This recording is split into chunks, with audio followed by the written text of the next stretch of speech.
Sir Joey, iminumungkahi po ninyo na tanggalin o i-lift na ang state of public health emergency sa ating bansa. Ano daw po ang dahilan at bakit nais pong maalis na ito? Well, matagal ko na sinasabi dapat ang pag-aralan natin ang eventually pagtanggal dito ng state of public health emergency na nilagay yung bansa natin noong March 8, 2022, no? So itong March 8, 2020 pa yan. So ang sinasabi ko kasi nakikita nga natin ngayon, sinabi mo rin yung Nikkei nagsasabi sa Pilipinas talagang maganda ang kalagayan ng bansa natin in terms of health, and dito sa CDC, no, ang Pilipinas ngayon ay nasa level 1, no, in terms of low risk, no, hanggang level 3 yan. At karamihan ng ibang bansa katulad ng mga European countries, pati ang Canada, nasa level 3 na high risk pa rin, no?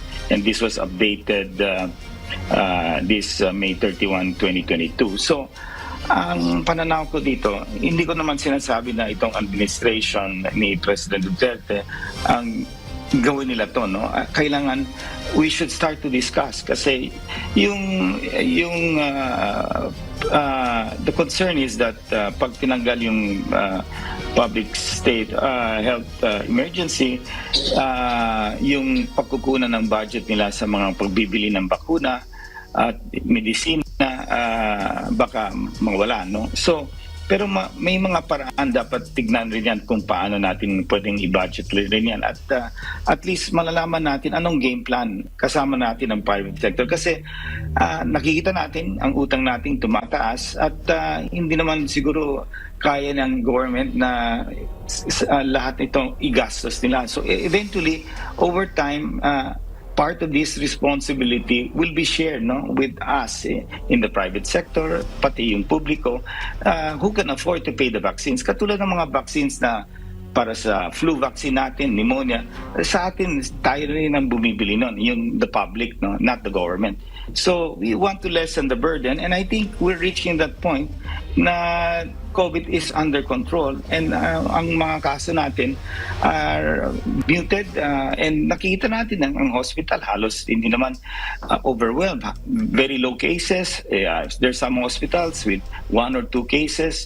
So we have to start already planning on how we can transition and eventually remove this the state of public health emergency. Paano daw po ba nakakasagabal o nagiging hindrance itong state of public health emergency dito po sa tuloy-tuloy na paglago ng ating ekonomiya?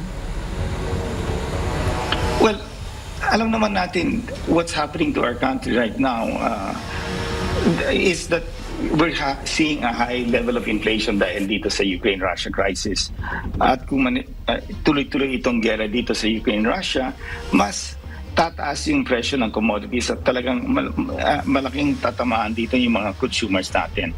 So, to even think of increasing alert levels 1, no, beyond 1, will really be detrimental to the Philippine economy, considering that we are incurring more debt because of this pandemic, and of course yung expansion natin, yung mga build projects na tama naman dapat gawin yan. So the country is borrowing more money, and our debt in fact will continue to increase. Now if the growth starts to slow down because of the Ukraine-Russia crisis dahil sa very high prices, syempre baka hindi kaya ng consumer natin, then you are at risk for a slowdown in the economy. Now, we have to hit close to 6 to 8% GDP to be able to sustain and pay our obligations. No?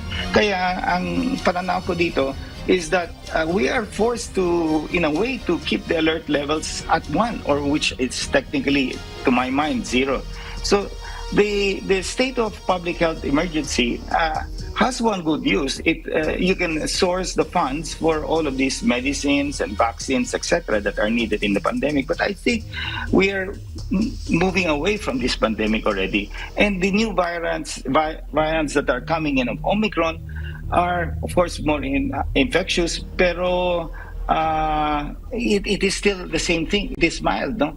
So I know a couple of people who are getting and hit with this, and all you need to do is just stay home. In 5 days, you're okay, you know. And some people, they don't even test after 5 days. They're free and clear, or they take an antigen test and they go out of their homes. You know? So I believe that we should start planning, no, on what to do, whose role, what is the role of the Filipino citizen after this state of public emergency is lifted. No?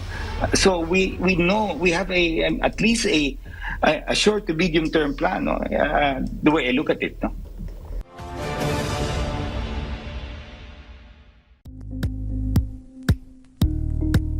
Thank you for watching Politico TV. Please like and subscribe to our channel for more videos.